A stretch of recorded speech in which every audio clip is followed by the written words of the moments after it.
సెషన్స్లో అధికార పార్టీ నేతలు కొత్త రూట్లో వెళ్తున్నారు. సీఎం కేసీఆర్ క్లాస్తో అసెంబ్లీ హాల్లో తప్ప లాబీల్లో కనిపించడం లేదు.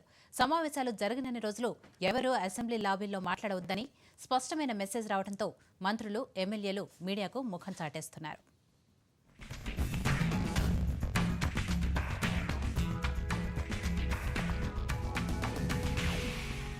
అసెంబ్లీ సమావేశాలంటే హౌస్ లోపల ఎంత హడావిడి ఉంటుందో లాబీలో అంతకు ఎక్కువే ఉంటుంది.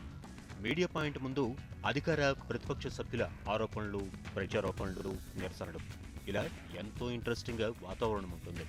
కానీ ఈసారి వింటర్ సెషన్లో ఆ హడావిడి కాస్త తగ్గింది. దీనికి కారణం అసెంబ్లీ లాబీకి అధికార పార్టీ నేతలు దూరంగా ఉండడమే.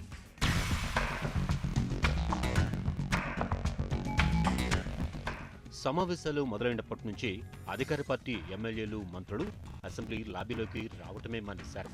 తాము చెప్పాలని అనుకున్నదంతా హౌస్లోనే చెప్తామని అంటున్నారు.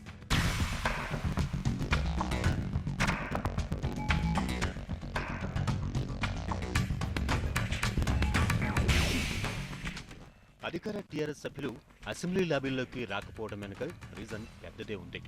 అసెంబ్లీ శీతాకాల సమావేశాలపై పక్కా స్కెచ్ రెడీ చేసుకున్న టీఆర్ఎస్ మంత్రులతో అసెంబ్లీ వ్యూహ కమిటీని వేసింది. సభలో ఎవరెవరు ఎలా వ్యవహరించాలి, హాజరు శాతం పెంపు అంశాలపై ఎమ్మెల్యేలు, ఎమ్మెల్సీలకు దిశానిర్దేశం చేశారు. దీంతో టీ బ్రేకులను అధికార పార్టీ ఎమ్మెల్యేలు సీట్లకే అతుక్కుపోతున్నారు.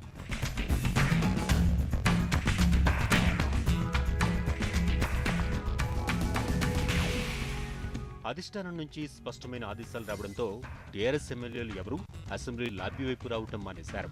మంత్రి పదవులు ఆశించిన సీనియర్ ఎమ్మెల్యేలు లాబీల్లో మాట్లాడితే వచ్చేది రాకుండా పోతుందని భయపడుతున్నారు.